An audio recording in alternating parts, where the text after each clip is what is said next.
For next, we're going to look at sulfur trioxide. So sulfur has 6 valence electrons. Oxygen has 6, but that's happening 3 times, so there's 18. So 6 plus 18 is 24 electrons, which you divide by 2, you get 12 pairs. So I'm going to come down here and put my sulfur in the center. So I've got 1 oxygen, 2 oxygen, 3 oxygen. All right, so that takes us down to 9 pairs. So I go 1, 2, 3, 4, 5, 6, 7, 8, and 9. So oxygen has a full octet, so 2, 4, 6, 8, 2, 4, 6, 8, 2, 4, 6, 8. Sulfur is 2, 4, 6. He is not full. He does not have his full octet, and he is not an exception to the rule where he's going to have less than 8. So we've got a problem.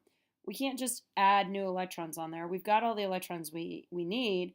We just have to take care of these lone pairs.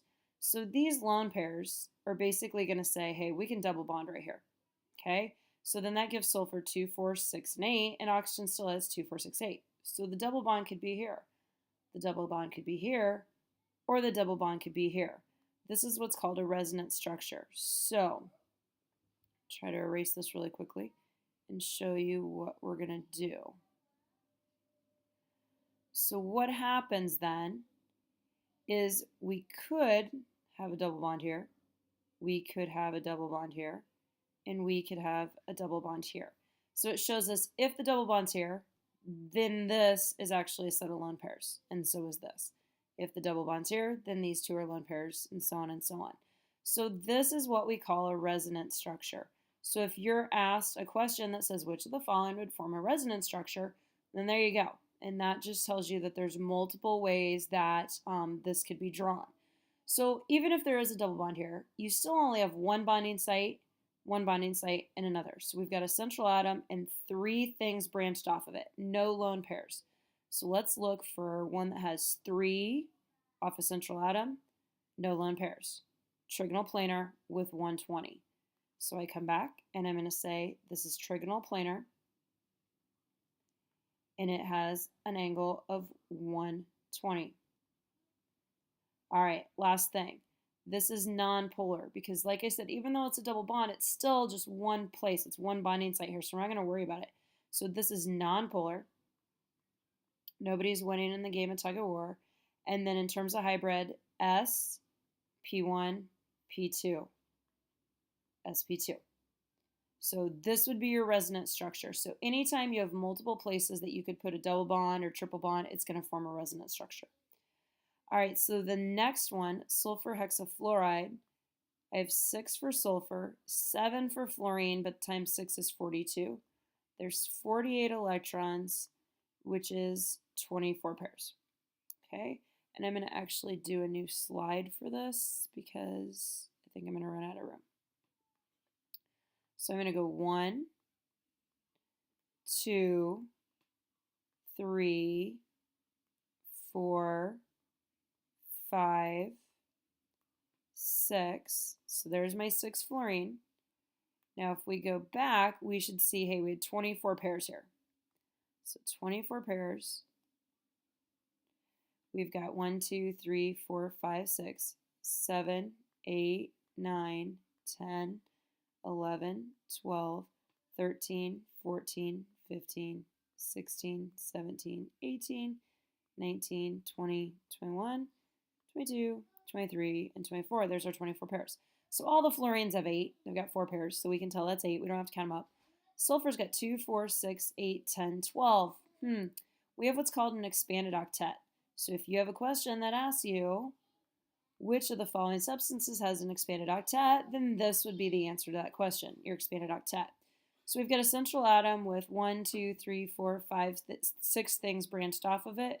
So I'm going to go to the next slide really quickly and look for one that has a central atom with 1, 2, 3, 4, 5, 6 things branched off. And we have octahedral, and it is a 90-degree angle. So this is octahedral, and it's a 90-degree angle. Nonpolar, because everybody's equally sharing here. And in terms of hybrid, we have S, P1, P2, P3, D1, D2.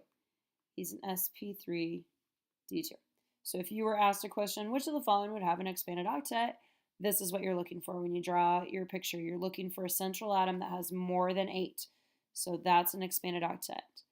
And then the first slide, see if I can get back to it here.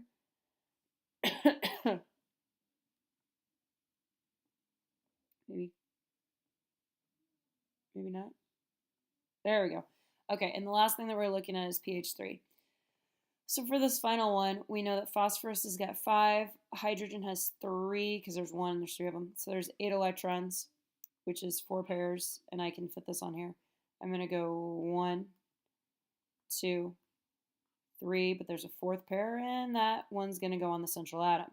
So hydrogen, remember, is happy with just having 2, or happy is a bad word. Hydrogen is full with 2 because the s orbital holds 2. So these guys don't need any other pairs around him. And phosphorus now has 2, 4, 6, 8, so he's full. His octet's happy and good. All right, so this lone pair is going to shove these other 3 down. So let's look at the slide that shows us when we have a lone pair. So here's 2 lone pairs, not this one. 1 lone pair that shoves down. So we're looking at trigonal pyramidal with a 107.3 angle.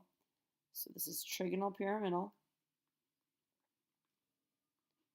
107.3. And remember, once again, you get that. You just have to be able to identify what it is. And then in terms of polarity, yes, definitely polar. You've got this unequal end up here. And we've got an S, P1, P2, P3, because the lone pairs on the central atom do count towards the hybrid. So this would be an example of one that has a lone pair. So I could ask a question, which of the following has a lone pair on the central atom? And this would be it.